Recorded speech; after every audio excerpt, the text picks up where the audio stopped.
Good morning, it's James. I do hope and pray this message finds you and your loved ones peaceful, thriving, and well.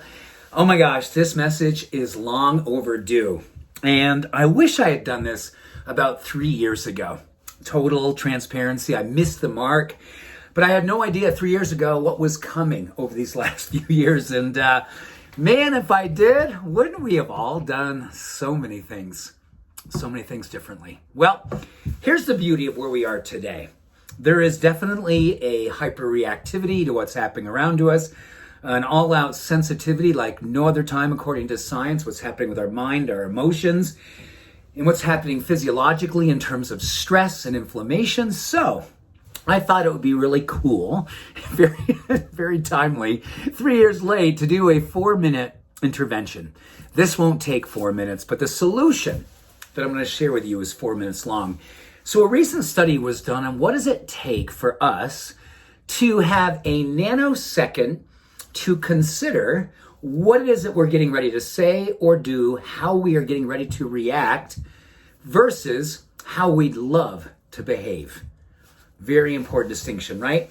How many of you, show of hands, oh my gosh, how many of us over the last few years have had something happen, read something, saw something, seen a bumper sticker, whatever, and the first thing we did was go into a reaction, a judgment, something came out of our mouth, something came out of our heart, less than awesome, and we go, oh man, I gotta be more spiritual than that, don't I? After all these years of practice, I've gotta be more spiritual than that. Well, let's, number one, give ourselves a hall pass. Given all that we've been going through these last few years, our amygdala is hyper-reactive, hypersensitive. That nanosecond of self-awareness is now pretty much dissolved. And it's a fight or flight that comes out in emotion. It comes out in how we, participate in the world hormonally and neurochemically and physiologically. But the good news is a study that said that if we give ourselves a 4-minute mindfulness practice. Now, when you hear that word so often, and I say, listen, this is all of us, right? We hear mindfulness like, oh, so for 4 minutes, I got to just sit and not think about anything. No, you don't need to do that. And if you can, that's awesome. But really what mindfulness is more than anything, it's a simple being of present each and every moment after moment after moment. When I say being present, what's going to come in is like, oh, my legs don't feel good sitting like this. Well, then lay down. I can't believe I said that yesterday. Well, you know what? It happened yesterday and you're in this moment now.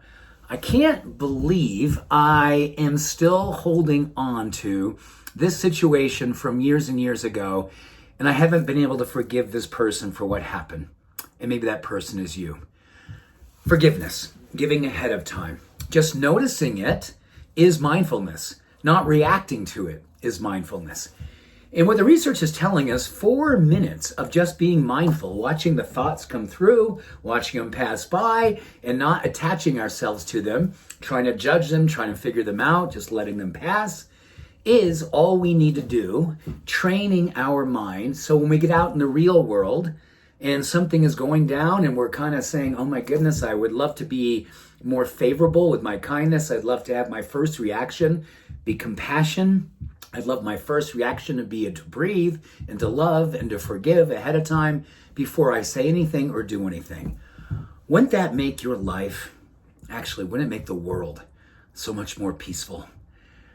And that's the opportunity, right? What research is telling us, if we just had a nanosecond, literally a nanosecond of time in between stimulus, get it out, James, and response, reaction, more often than not, upwards of 70% greater likelihood that we will react in a way that's much more favorable in alignment with our heart versus our mind and our amygdala with a reaction that's less than how we'd love to be.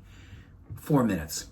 So the practice could be 4 minutes in the morning before you get out of bed, just holding your heart and sort of witnessing the quiet, witnessing the peace, witnessing the opportunity to be. And when thoughts come in, you see them, you notice them, you let them just go, and they pass on by. And the more that we do that, we are restructuring our brain. We're lowering certain hormones associated with reactivity and stress and less than our awesome self.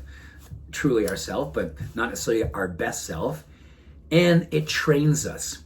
A neuroplasticity, a neurogenesis, a new groove in our mind and our heart to actually be the person we'd love to be. So when we leave the safe place in our home, in our bed, in our meditation space, we go out in the world, and when things happen, because they are happening, we get a chance to see them and not become them. We get a chance to see them and allow them and release them and bring something better to them, no matter what they are. And that's the work right now, isn't it?